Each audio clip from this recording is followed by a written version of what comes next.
ನಮಸ್ಕಾರ. ನೀವು ನೋಡ್ತಾ ಇದ್ದೀರಿ ಉಪ್ಪೆ ನ್ಯೂಸ್ ಚಾನೆಲ್. ನಾನು ನಿಮ್ಮ ಅನಿಲ್ ಕುಮಾರ್ ಸಿಂಧೆ. ಕರ್ನಾಟಕ ರಾಜ್ಯ ಅಗ್ನಿಶಾಮಕ ಮತ್ತು ತುರ್ತು ಸೇವೆಗಳ ಸಪ್ತಾಹ ಕಾರ್ಯಕ್ರಮ ಸರ್ಕಾರಿ ಪ್ರಥಮ ದರ್ಜೆ ಕಾಲೇಜ್ ಚುಡುಗುಪ್ಪದಲ್ಲಿ ಆಯೋಜಿಸಲಾಯಿತು. ಚುಡುಗುಪ್ಪ ಪಟ್ಟಣದ ಸರ್ಕಾರಿ ಪ್ರಥಮ ದರ್ಜೆ ಕಾಲೇಜಿನಲ್ಲಿ ಇಂದು ಅಗ್ನಿಶಾಮಕ ಸೇವಾ ಸಪ್ತಾಹ, ಅಗ್ನಿ ಸುರಕ್ಷತೆ ಖಚಿತಪಡಿಸಿಕೊಳ್ಳುವಿಕೆ, ರಾಷ್ಟ್ರ ನಿರ್ಮಾಣಕ್ಕೆ ಕೊಡುಗೆ ನೀಡುವಿಕೆ ಏಪ್ರಿಲ್ 14ರಿಂದ ಏಪ್ರಿಲ್ 20ರವರೆಗೆ 14ನೇ ಏಪ್ರಿಲ್ 1944ರಂದು ಮುಂಬೈ ಬಂದರಿನ ವಿಕ್ಟೋರಿಯಾ ಟ್ಯಾಂಕಿನಲ್ಲಿ ಸ್ಫೋಟಕ ವಸ್ತುಗಳನ್ನು ಸಾಗಿಸುತ್ತಿದ್ದ SS ಹಡಗಿನಲ್ಲಿ ಅನಾಹುತಕ್ಕೊಳಗಾದ 66 ಜನ ಅಧಿಕಾರಿಗಳು ಮತ್ತು ಸಿಬ್ಬಂದಿಯವರ ಮೃತಪಟ್ಟ ಕಾರಣ ಅವರ ಸ್ಮರಣಾರ್ಥಕವಾಗಿ ಅಗ್ನಿಶಾಮಕ ಸೇವಾ ಸಪ್ತಾಹವನ್ನು 14ನೇ ದಿನಾಂಕದಿಂದ 20ನೇ ದಿನಾಂಕದವರೆಗೆ ಹಮ್ಮಿಕೊಳ್ಳಲಾಗಿದೆ. ಈ ಒಂದು ಕಾರ್ಯಕ್ರಮವನ್ನು ಉದ್ದೇಶಿಸಿ ಕಾರ್ಯಕ್ರಮದ ಮುಖ್ಯ ಅತಿಥಿಗಳಾಗಿ ಆಗಮಿಸಿರುವ ನಾರಂದ್ ಅವರು, AFSO ಅವರು ಮಾತನಾಡಿ, ಅಗ್ನಿಶಾಮಕ ದಳದಿಂದ ಅಗ್ನಿ ಸುರಕ್ಷತೆ ಖಚಿತಪಡಿಸಿಕೊಳ್ಳುವಿಕೆ ಮತ್ತು ಉಚಿತ ಅಗ್ನಿಶಾಮಕ ಶಾಲಾ ಕಾಲೇಜುಗಳು, ಸರ್ಕಾರಿ ಸಂಘ ಸಂಸ್ಥೆಗಳು ಸಾರ್ವಜನಿಕರಿಗೆ ಅಗ್ನಿಶಾಮಕ ದಳಕ್ಕೆ ಸಂಪರ್ಕಿಸಿ ತಾವು ಪಡೆದುಕೊಳ್ಳುವಂಥ ಅನುಕೂಲತೆಗಳ ಬಗ್ಗೆ ಕುರಿತು ಮಾಹಿತಿಯನ್ನು ನೀಡಿದರು. ಅದೇ ರೀತಿಯಾಗಿ ವಿಶೇಷ ಉಪನ್ಯಾಸವನ್ನು ನೀಡಿರುವ ರವಿ ಅವರು ಚಿಕ್ಕ ಬೆಂಕಿ ಆಗಿರ್ಬೋದು ಅಥವಾ ದೊಡ್ಡ ಬೆಂಕಿ ಆಗಿರ್ಬೋದು ಹತ್ತಿದಾಗ ಯಾವ ರೀತಿಯಾಗಿ ನೀವು ತುರ್ತು ಸೇವೆಗೆ ದೂರವಾಣಿ ಮುಖಾಂತರ ಮಾತನಾಡಬೇಕು, ಮನೆಯಲ್ಲಿ ಹುಲ್ಲಿನ ಕಡ್ಡಿಗಳ ಒಂದು ಮರದ ರಾಶಿಗಳು ಬೆಂಕಿಗೆ ಹತ್ತಾಗ ಮರಳು ಮತ್ತು ನೀರನ್ನು ಯಾವ ರೀತಿಯಾಗಿ ಅದನ್ನು ಉಪಯೋಗವನ್ನು ಮಾಡಿಕೊಳ್ಳಬೇಕು, ಸೀಮೆ ಎಣ್ಣೆ, ಪೆಟ್ರೋಲ್ ಅಥವಾ ಇತರ ಎಣ್ಣೆ ಪದಾರ್ಥಗಳಿಗೆ ಬೆಂಕಿ ತಗುಲಿದಾಗ ನೀರನ್ನು ಸುರಿಸಬೇಡಿ, ನೀರು ಭಾರದಿಂದ ಕೆಳಗೆ ಇಳಿದು ಬೆಂಕಿ ರಭಸ ಹೆಚ್ಚಾಗುತ್ತದೆ, ಬೆಂಕಿ ಮನೆಯಲ್ಲಿ ಬೇರ್ಪಡಿಸಲು ಇರತಕ್ಕಂತಹ ಒಂದು ಆಧಾರ ವಸ್ತುಗಳು ಯಾವ್ಯಾವು ಅಂತಕ್ಕಂಥದ್ರ ಬಗ್ಗೆ ಕುರಿತು ಸಂಕ್ಷಿಪ್ತವಾಗಿ ಮಾತನಾಡಿದ್ದರು.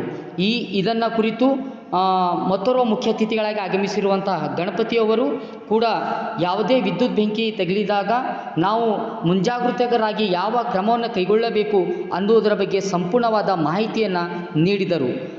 ಇದಾದ ನಂತರ ಈ ಕಾರ್ಯಕ್ರಮದ ಮುಖ್ಯ ಅಧ್ಯಕ್ಷತೆ ಸ್ಥಾನವನ್ನು ವಹಿಸಿರುವ ಕಾಲೇಜಿನ ಪ್ರಾಂಶುಪಾಲರಾಗಿರುವ ಡಾಕ್ಟರ್ ಸುರೇಂದ್ರ ಸಿಂಗ್ ಸರ್ ಅವರು ಮಾತನಾಡಿ, ಅಗ್ನಿಶಾಮಕ ದಳದವರು ಬರುವಕ್ಕಿಂತ ಮುಂಚಿತವಾಗಿ ತಾವುಗಳು ಈ ಮಾಹಿತಿ ಪಡೆದುಕೊಂಡಿರತಕ್ಕಂಥ ಎಲ್ಲ ವಿದ್ಯಾರ್ಥಿಗಳು ಯಾವ ರೀತಿಯಾಗಿನಪ್ಪ ಅಂದರೆ ಮುನ್ನೆಚ್ಚರಿಕೆ ವಹಿಸಿಕೊಳ್ಳಬೇಕು ಅನ್ನೋದರ ಬಗ್ಗೆ ಸವಿಸ್ತಾರವಾಗಿ ಅವರು ಮಾತನಾಡಿದ್ದರು.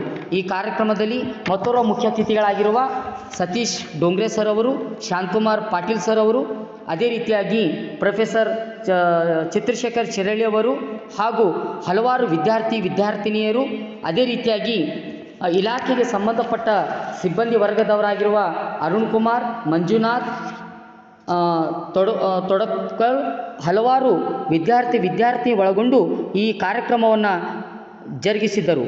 ವಿಶೇಷವಾಗಿ ಅಗ್ನಿ ಸುರಕ್ಷತೆಯನ್ನು ಕುರಿತು ನಾವು ಕೈಗೊಳ್ಳುವಂತಹ ಕ್ರಮ ಮತ್ತು ಯೋಜನೆಗಳ ಬಗ್ಗೆ ವಿದ್ಯಾರ್ಥಿನಿಯರಿಗೆ ತಿಳಿ ಹೇಳಿದರು. ನಮ್ಮ ಅಗ್ನಿಶಾಮಕ ಇಲಾಖೆ ಸ್ಥಾಪನೆ ಆಯಿತು ಯಾವಾಗ 1942ನೇ ಸಾಲಿನಲ್ಲಿ, ಅಂದ್ರೆ ಸ್ವಾತಂತ್ರ್ಯಕ್ಕಿಂತ ಪೂರ್ವದಲ್ಲೇ ನಮ್ಮ ಇಲಾಖೆ ಬಂತು. ಅವಾಗ ಸ್ವತಂತ್ರ ಪೂರ್ವಕ್ಕೆ ಏನು 1942 ಇಲಾಖೆ ಉತ್ಪತ್ತು, ಅವಾಗ ನಮ್ಮ ಇಲಾಖೆ ಪೊಲೀಸ್ ಇಲಾಖೆ ಒಂದಿಗೆ, ಅಂದ್ರೆ ನಮ್ಮ ಒಂದು ವೆಹಿಕಲ್ ಪೊಲೀಸ್ ಠಾಣೆ ಒಳಗೆ ಇರ್ತಿತ್ತು.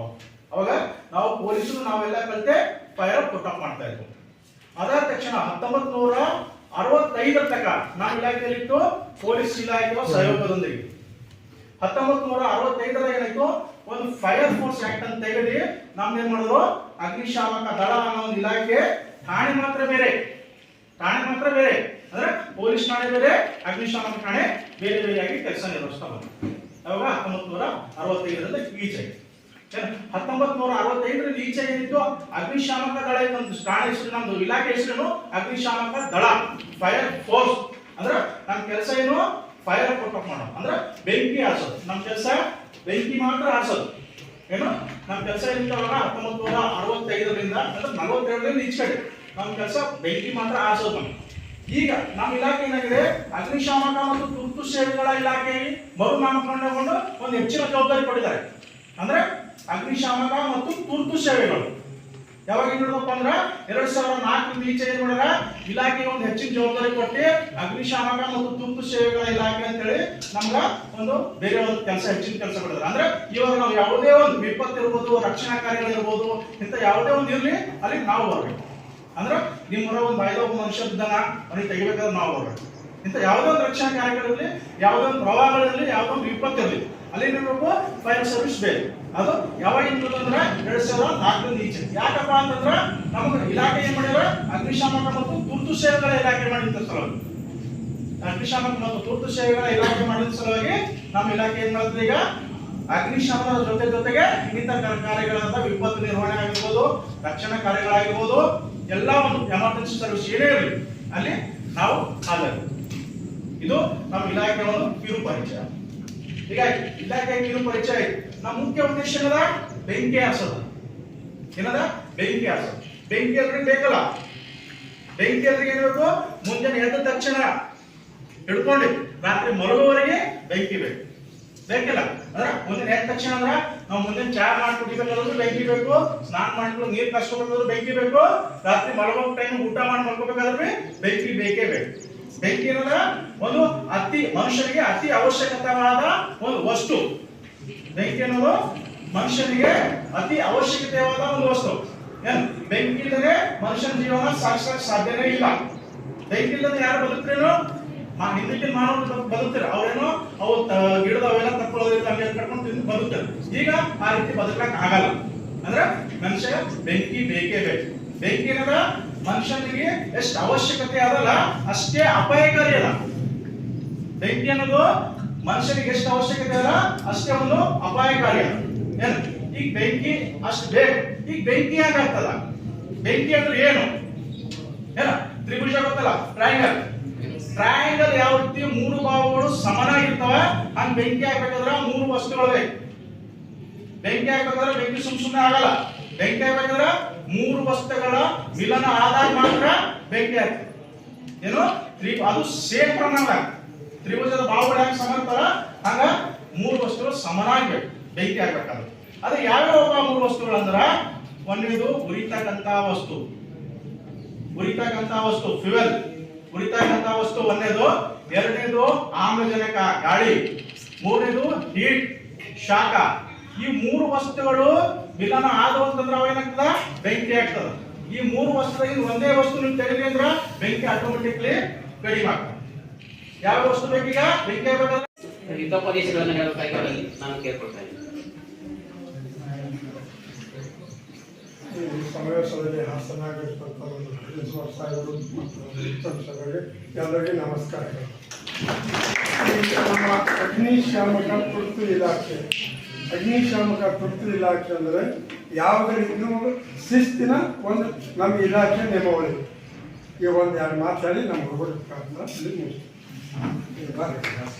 ಇನ್ನೊಂದು, ಈ ಕಾರ್ಯಕ್ರಮದಲ್ಲಿ ಅಗ್ನಿಶಾಮಕ ಠಾಣೆಯಿಂದ ಆಗಮಿಸಿರ್ತಕ್ಕಂಥ ಶ್ರೀ ರವಿ ಸರ್ ಅವರು, ಗಣಪತಿ ಸರ್ ಅವರು, ಅರುಣ್ಕುಮಾರ್ ಸರ್ ಅವರು, ಮಂಜುನಾಥ್ ಸರ್ ಅವರು ಹಾಗೂ ತೊಂಡೆಪ್ಪ ಸರ್ ಅವರಿಗೆ ಕೂಡ ಪೂರ್ವಕವಾದಂತಹ ಸ್ವಾಗತವನ್ನು ನಾನು ಕೋರ್ತಾ ಇದ್ದೀನಿ.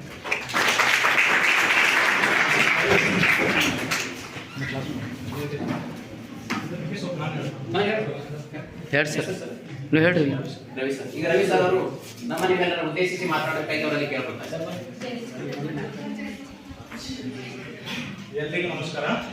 ನಾವು ಚಿಡುಪ ಅಗ್ನಿಶಾಮಕ ಠಾಣೆಯಿಂದ ನಾವು ಬಂದಿದ್ವಿ. ಇವತ್ತಿನ ದಿವಸನೇ ಯಾಕೆ ಬಂದಿದ್ವಪ್ಪ ಅಂತಂದ್ರ 1944ನೇ ಸಾಲಿನಾಗ, ಏನು 1944ನೇ ಸಾಲಿನಾಗ ಮುಂಬೈಗೆ ಒಂದು ವಿಕ್ಟೋರಿಯಾ ಡಾಕ್ ಅಂತಕ್ಕಂಥ ಸಮುದ್ರದಾಗ ಹಡಗೊಂದ್ರ ಫೈರ್ ಆಕರ್ಷಣೆ ಆಗಿತ್ತು. ನಮ್ದು ಇಲಾಖೆಯ 66 ಸಿಬ್ಬಂದಿ ಮತ್ತು ಅಧಿಕಾರಿಗಳು ಸೇರಿ 66 ಸಿಬ್ಬಂದಿಗಳು ಮೃತಪಟ್ಟಿರ್ತಾರೆ. ಅವರ ಒಂದು ಸ್ಮರಣೆಗಾಗಿ ನಾವು ಏಪ್ರಿಲ್ 14ನೇ ತಾರೀಕಿನಿಂದ ಏಪ್ರಿಲ್ 20ನೇ ತಾರೀಕುವರೆಗೂ ಅಗ್ನಿಶಾಮಕ ಸೇವಾ ಸಪ್ತಾಹ ಅಂತೇಳಿ ಆಚರಣೆ ಮಾಡ್ತಾ ಇದ್ದೇವೆ. ಅದ್ರ ನೆನಪಿಗಾಗಿ ಒಂದು ಎಲ್ಲರೂ ಎದ್ದು ನಿಂತು ಒಂದು 2 ನಿಮಿಷಗಳ ಕಾಲ ಮೊಬೈಲ್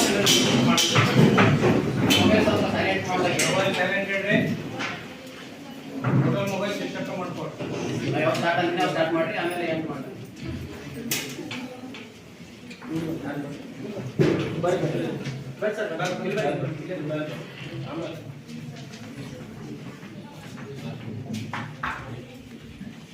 ದಿನಗಳಲ್ಲಿ ಮನೆಗಳಾಗಿರಬಹುದು, ಕಮರ್ಷಿಯಲ್ ಆಗಿರಬಹುದು, ಫ್ಯಾಕ್ಟ್ರಿಗಳಾಗಿರಬಹುದು, ಹಾಸ್ಟೆಲ್ಗಳಾಗಿರ್ಬೋದು, ಈಗ ಅನೇಕ ರೀತಿಯಲ್ಲಿ ಸಿಲಿಂಡರ್ಗಳನ್ನು ಬಹಳವಾಗಿ ಪ್ರಾಮುಖ್ಯವಾದಂಥ ಒಂದು ವಸ್ತು ಉಪಯೋಗವಂತವಾದಂಥ ವಸ್ತು ಆಗಿದೆ. ಸೊ ಹೀಗಾಗಿ ಸಿಲಿಂಡರನ್ನು ಯಾವ ರೀತಿ ಬಳಸಬೇಕು, ಸಿಲಿಂಡರ್ ಸೋರಿಕೆ ಆದಾಗ ಮಾಡುವಂಥ ಕ್ರಮಗಳೇನು, ಮತ್ತು ಸಿಲಿಂಡರ್ಗ ಬೆಂಕಿ ಆದಾಗ ನಾವು ಏನು ಮಾಡಬೇಕು, ನಮಗೆ ಬೆಂಕಿ ಆದಾಗ ನಾವು ಏನು ಮಾಡಬೇಕು, ಕೆಲವೊಂದು ಮುಖ್ಯವಾದ ಪಾಯಿಂಟ್ಸ್ ನಾನು ಹೇಳ್ತೀನಿ. ಸೊ ಇವು ನಿಮ್ಮ ಜೀವನದಲ್ಲಿ ಮುಖ್ಯವಾದ ನೆನಪಿಟ್ಟುಕೊಳ್ಳುವಂಥ ಒಂದು ಅಂಶಗಳು. ಸೊ ಇದು ಮರೆಯಕ್ಕೆ ಹೋಗಬೇಡಿ. ಈಗ ನಾಳೆ ದಿವಸ ನಿಮ್ಮದು ಉಪಯೋಗ ಆಗುವಂಥ ಇರುವುದು ಅಂಶಗಳು. ಈಗ ಮನೆಯಲ್ಲಿ ಸಿಲಿಂಡರ್ನ ಯಾವ ರೀತಿ ಇಡಬೇಕಂದ್ರೆ, ಮೊಟ್ಟ ಮೊದಲ ಸಿಲಿಂಡರ್ನ ಸ್ಟ್ರೈಟ್ ಆಗಿ ನೇರವಾಗಿಯೇ ಇಟ್ಟು ಅಡುಗೆಯನ್ನು ಮಾಡಬೇಕು.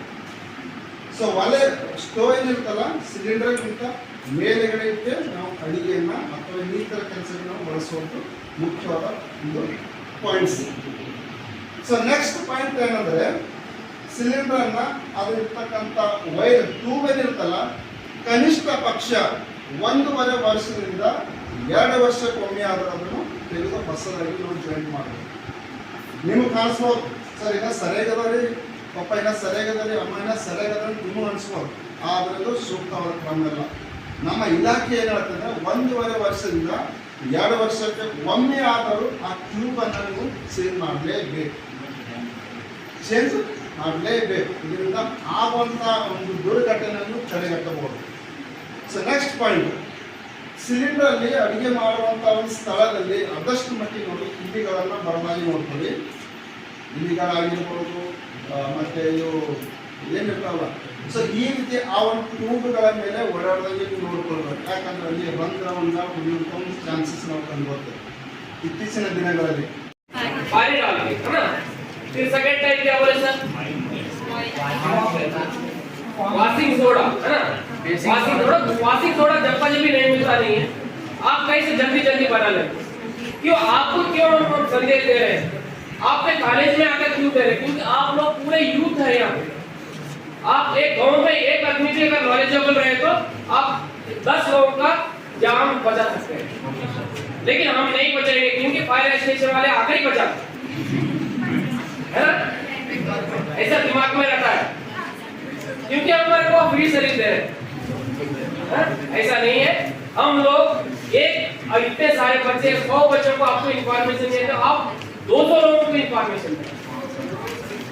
आपके घर में सब लोग सर सिलेंडर के बारे में बहुत अच्छी तरीके से आपको बताया। क्यों बताया? क्योंकि आप पूरे जितने भी लेडीज हैं, यानी हमारे जो भी महिला बहनें हैं हमारे, वो लोग ज्यादा तक फायर के प्लेस पे रहे, है ना। आप अपने मम्मी को बोलना, आप अपने जो भी सबों को बोलना, क्योंकि हमारे पास ये, तो हम उनको इतना जल्दी शेयर करना, क्योंकि आप लोग वो लोग